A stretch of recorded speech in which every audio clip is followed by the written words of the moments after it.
welcome to episode 49 of the Monday Night Review, and it is in fact our 1 year anniversary, but technically it's our 1 year anniversary tomorrow, but it's the Monday Night Review, not the Tuesday Night Review, unless I've been having a fairly busy week. Thanks to everyone who's listened over the last year. It's such a joy to do, and yeah, I love hearing from you. I love getting emails. I love everyone's listener requests. If you've sent one in and it hasn't happened yet, then it probably will do, or it may be over on our Patreon, where for less than a cup of coffee you can get extra stories. There's lots of different things that happen over there, so go and check it out if you haven't already.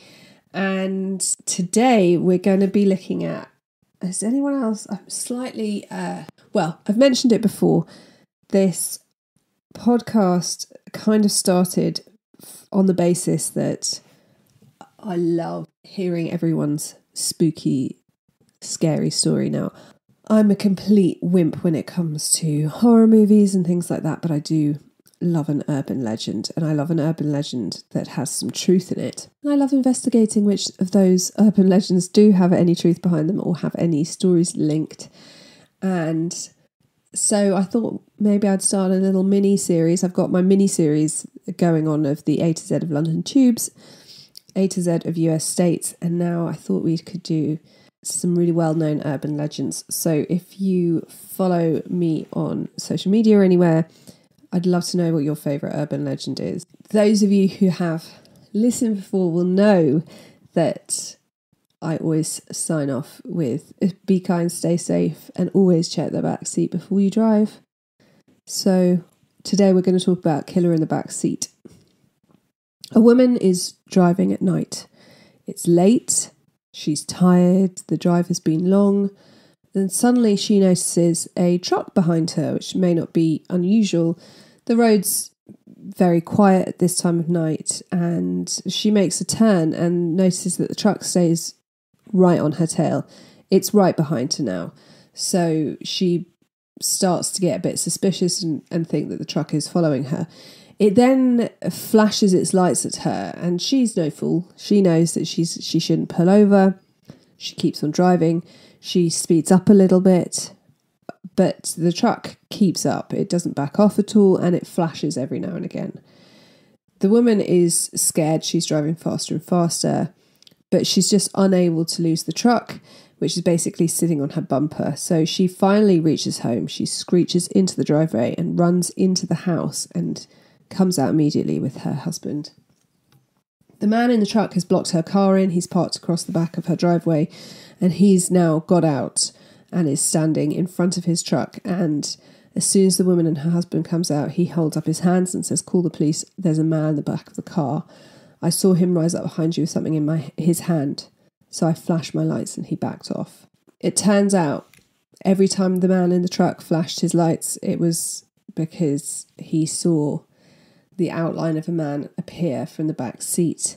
When the police arrived, they find a man lying in the footwell behind the driver's seat with a knife in his hand.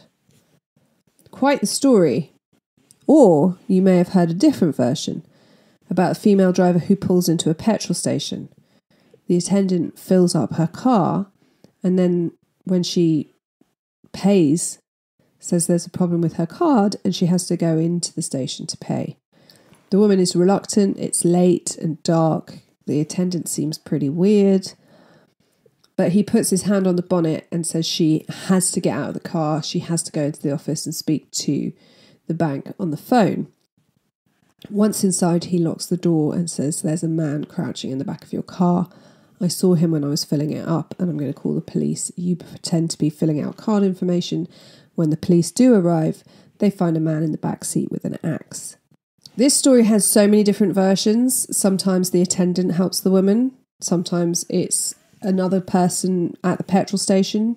Sometimes it's another driver who saw the man get into her car when she was at school.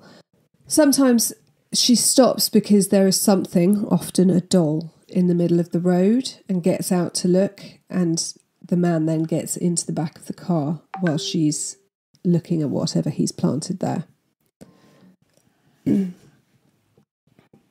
The common thread is strangers coming to the aid of a woman who's been targeted in her car. And there are dozens of versions of this story. Some of them are based on a lone psychopath, others of young men attacking female drivers to fuel a drug addiction or as part of a gang initiation. Men, well, often teenage boys, who want to enter the gang either need to steal the woman's car, so have to incapacitate her in some way. Sometimes this is brought into another urban legend of the man hiding under the car and slicing the back of the ankles in order to steal the car, or worse. Or they need to kidnap a woman, take her back to be gang raped. Again, this has become a huge urban legend, but there is a little truth in it. In nearly every version of the story, the female driver makes a miraculous escape, but she's often helped by a stranger, always a man that's helping her. We're going to go into that a bit later, but basically it's a story warning women about driving alone at night, but also in very many versions, a parable where a suspicious stranger turns out to be the lifesaver, and the person that the man that she is wrongly initially suspicious of is in fact not the problem. So the story of the man in the back of the car has been circulating since the 1960s, but is there any truth in it? Well, yes and no. As with lots of urban legends, there are some similar stories that are either retold with increasing poetic license or are developed into fables parents told teenagers to try and keep them in line. With this in mind, there's a couple of stories that link into this particular urban legend. And weirdly, there's one that goes back as far as 1935. So, the first one is the one in 1935 in the Palo Alto Times, which is in California, with their headline summarising the crime as "Man lurking in back seat, slugs girls, hurls victim to ground, steals car and purses." In this instance, he gets away with only $23. He's hit them on the head with a flashlight, but it's very hard to find any other information on this.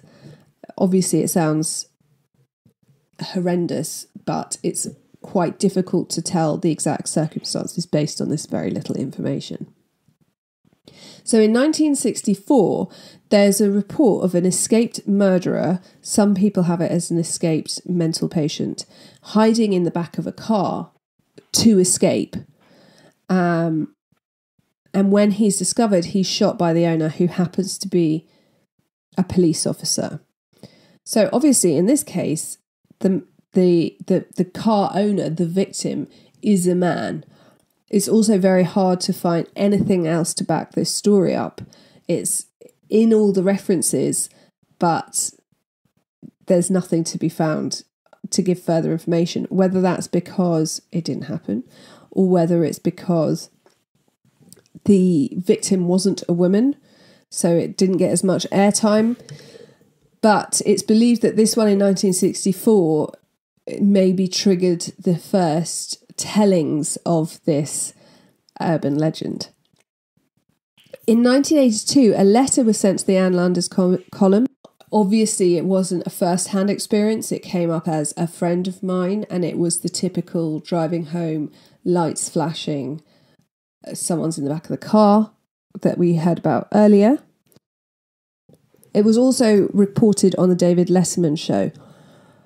In 1991, a man hiding in the back of a woman's Jeep slashes her cheek, but again, there is not anything to find on this. We don't know what his purpose was, if he'd intended to do more harm, if she knew him, if they were parked, if they were driving, if he was related to her in some way. There's loads of questions about that. We don't know. That is the closest we get to the traditional urban legend. And obviously, it's been around since the 60s, and this is happening in 1991. In 2016, a woman from Maple Ridge, British Columbia, is attacked when she pulls into a mall car park. She's parking her SUV when a man pops up in the back seat, causing her to crash into the car in front. She manages to get out of the car and run to safety and call the police. And the suspect runs off. Police said he has a knife, he's wearing a mask. Police dogs are unable to find the man, who's described as being white, 5'7" and wearing a mask. So this brings us to a very sensitive topic, in that this urban legend is often held as being incredibly sexist and in many cases racist. In quite a few retellings of the story in the US, I've never heard it in the UK version, but the guy in the back of the seat is black, the woman is always a white female, or the suspicious guy in the garage who is trying to help her is black and she's suspicious of him because of his skin colour, is implied. That's not what we're going to go into today, whether it's sexist or not.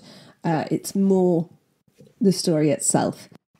But I find it very interesting that this guy in the Maple Ridge attack is a white man. So it also brings to light a real problem with this story. If you are a mental patient, that's one thing. It may be that you don't have the same self-preservation as most people do. But if you attack someone while they're driving, chances are, unless you are very subtle and calm about it, they may crash the car. If they crash the car, they could hurt themselves before you get a chance to. You could hurt yourself. You're not going to be strapped in. They, once they've moved or once the car has crashed, if you're in shock, if you've been thrown to the side, which you probably will be, if you're not wearing a seatbelt, then the chances are there's going to be a failure in your attack in some way. Anyone who's seen the 1998 film Urban Legend will know, spoiler alert, the first incident we see is a retelling of this story. The lady is at a petrol pump. She is scared of the attendant. She thinks he's really weird and he's got this stammer and he's trying to say to her that she needs to get out of the car, and she freaks out and she drives off, and you just hear him shouting, "There's someone in the back of your car." And then you see this person rise up with an axe and basically chops her head off. But you're not going to, the car is then going to crash, right? Or it's very, there are definite flaws to this story. But I wonder if you're carjacking or robbing someone, then you just hold the knife to them and say, you're going to have to pull over or you're going to have to drive somewhere. In 2012, a 65-year-old woman is driving home from an Atlantic City when two cars begin to follow her. She says that one of the vehicles overtakes her and races off in front of her. And then seconds later, she comes across this car and it's kind of sideways across the road, and she sees a person slumped over the steering wheel. So she rolls down her window to ask if the person needs help. And while she's distracted, the driver of the second vehicle that's been behind her comes up with a stocking over his face and a knife in his hand and demands her money and jewellery. He cuts her on the arm, rips her earrings out, and then both vehicles speed off into the distance. So police in this instance believe that the culprits had been watching her to see her route home. It wasn't a random act. We don't know how much they got away with. We don't know how much her jewellery was worth. But yeah, they didn't think this was just a random attack. It's quite risky that you're going to go to all of this, and especially in America, the person that you're doing this to could be armed with a firearm, or you're going to come away with basically, like, if I got burgled, they could take my jewellery, but I never carry cash on me. So they're not going to get away with very much for the amount of risk involved. A similar incident happened in North Carolina in 2017 when a former police officer reported a suspicious person trying to target his wife by staging a fake car accident. So Leon Cooper is following his wife home in a separate car. We don't know where they've been. and they're on the phone talking to each other, and it's about 9 o'clock at night. She pulls up at a stop sign and she's on the phone to her husband. She says, there's a man on the ground and he looks like he's been hit by a car. He's lying in front of a car that's stopped and has its hazard lights on. So Cooper then pulls up behind his wife and says the man, seemingly unhurt, gets up and starts stumbling towards her car. But then he sees Cooper in the car behind, stops dead, turns around and walks back to the car that's got its hazard lights on. So Cooper tells his wife to drive on, and as they turn off the road, he sees the man go back to lie in front of his car again. So Cooper says to his wife, go on home, and he turns his car around to go back to see what's going on. And as he approaches, the man gets up, leaps into his car and drives off. So Cooper reports this. He thinks he was basically trying to rob or carjack his wife or the next lone woman that comes up to this stop sign.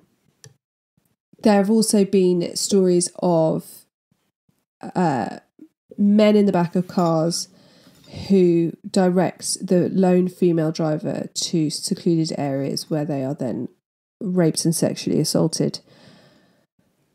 This, to me, although it's horrible, seems a more sensible approach than trying to kill someone in the back of the car. As the urban legend implies, there is a horrible murderer in the back of the car. But as we talked about, if you kill someone whilst they're driving, it's not a good lookout for you. If you surprise someone while they're driving, you've also got to be really careful. But I'm guessing if you want to carjack or if you want to rape someone, then it makes more sense that you would be in the back of the car, but you're putting yourself at risk, and how do you get in? For me, I think the reason this really resonates is from the minute I could drive, my car was my safe space. It was my escape route. I'm not hugely keen on social situations, and I was never a big drinker when I was younger, so I liked to be in control of when I could arrive and leave at places. When I was being a badly behaved teenager, I liked knowing that I had somewhere I could sleep that was safe, that was my space. I've lived in London for 20 years.